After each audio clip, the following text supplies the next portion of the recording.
Thank you for the opportunity to speak on the management of ventral DVIU. This is a patient who had a short stricture, but after performing DVIU at 12 o'clock, we now see the stricture is pretty long and dense.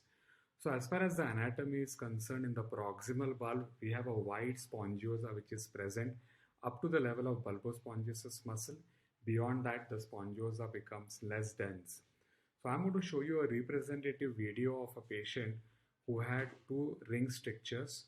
So this is an endoscopy. We are using a 21 French sheath with a Sachets urethrotome. We now are inspecting. Initially, we perform a ureteroscopy with a small caliber 4.5 French scope, and then we insert this 21 sheath.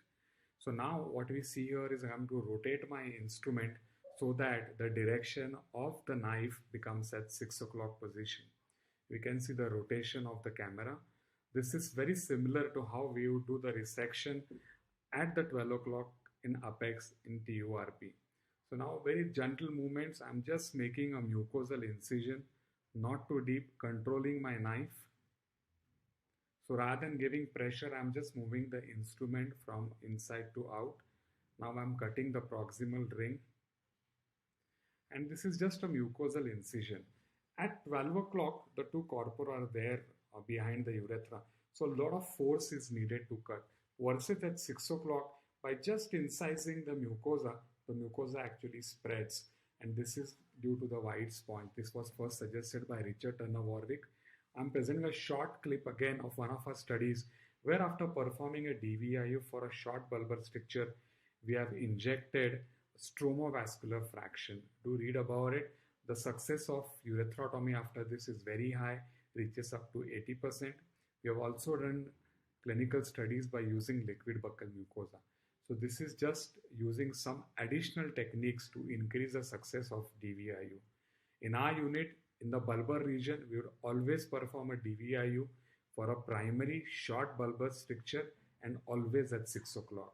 Our success rate for such indications is around 72%. We keep a catheter only for a period of 48 hours, many a times only 24 hours. Keeping a long-term catheter has no role.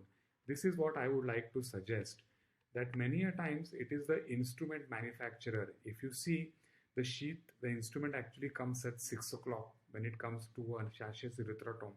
So it's similar in the laser, but when we use the laser, we have the laser coming from below, we tend to make a cut at 6 o'clock.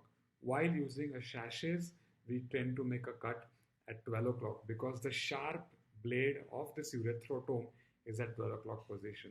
So let's not depend on the instrument manufacturers and let us make our own way by rotating the instrument and doing a urethrotomy at 6 o'clock position.